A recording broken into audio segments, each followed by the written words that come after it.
ওখানে শকুন্তলা আছে, শকুন্তলা যেখানে আছেন সেখানে তিনি আছেন আর স্বামীর চিন্তায় বিভোর হয়ে আছেন।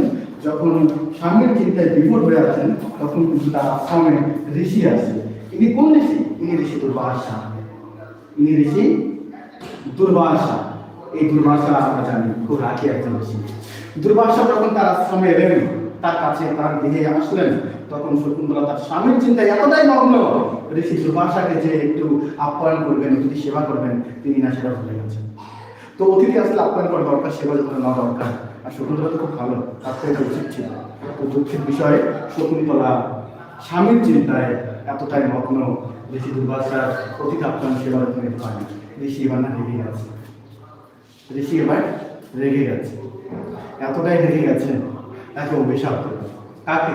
শকুন্তলাকে অভিশাপ দেবে যে তুমি যার চিন্তা মগ্ন, যার চিন্তায় তুমি বিভোর, সে তোমাকে চিনতে পারবে না। এত বড় একটা অভিশাপ দিলেন। কাকে অভিশাপ দিলেন?